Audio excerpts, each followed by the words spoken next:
जहां एक और पीडीए के सहारे एक बार फिर दलित वोटों पर अखिलेश यादव की निगाहें हैं। उपचुनाव में अखिलेश जहां एक बार फिर से दलित वोटों के सहारे जीत का डंका बजाने की कोशिशों में हैं, तो वहीं उनके एक उम्मीदवार खुद तो फंसे ही अखिलेश के लिए भी भयंकर मुश्किल खड़ी कर गए। ये उम्मीदवार है फूलपुर से मुजतबा सिद्दीकी, जिनके खिलाफ दर्ज हुई है FIR।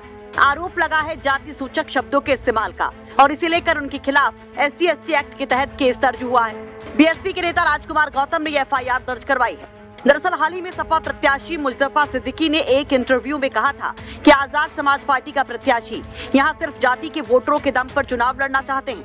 वही बहुजन समाज पार्टी भी इसी वर्ग का वोट पाना चाहती है। उनके इस इंटरव्यू की कई क्लिप्स सोशल मीडिया पर वायरल होने लगी। इसमें कही गई कुछ बातों को बेस बनाकर सपा उम्मीदवार के खिलाफ बसपा ने मोर्चा खोल दिया। मुजतबा सिद्दीकी के खिलाफ सराय इनायत थाने में केस दर्ज हुआ।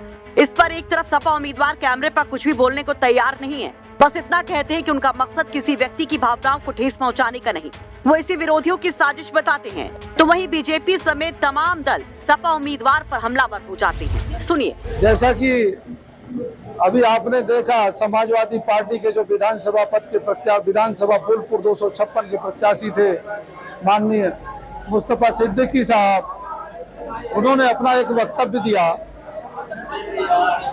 SC समाज के बारे में, जिससे समाज की भावनाएं आहत हुई और उस समाज से जुड़े हमारे संगठन के जिम्मेदार पदाधिकारी भाई राजकुमार गौतम जी उन वक्तव्यों से इतना आहत और दुखी हुए कि उन्हें विवश होकर के FIR कराना पड़ा, क्योंकि उन्होंने पहले इंतजार किया कि भगवान उन्हें सद्बुद्धि दे और वो अपने बयानों पे खेद प्रकट करें, बयानों से माफी मांग ले समाज से।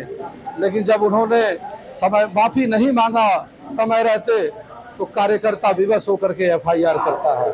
उनके दिल में, उनके दिमाग में, उनके जुबान में भी भाजपा समा गई है। बोल रहे हैं खुद और कह रहे हैं भाजपा की चाल है। ऐसे लोगों का तो सामाजिक बहिष्कार होना चाहिए, जिनकी इतनी कुत्सित मानसिकता है, इतनी गंदी सोच है। और देखिएगा, चुनाव में प्रचार करने जाएंगे तो लोग दौड़ाएंगे।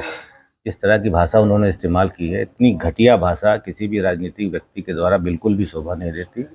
और आम जनमानस ने इसको बहुत गंभीरता से संज्ञान लिया है कि प्रत्याशी का अभी से ये हाल है, तो आगे क्या होगा, क्या सोच है उस समाज के प्रति। आपको बता दें कि फूलपुर सीट को लेकर सपा और कांग्रेस में खींचतान मची थी।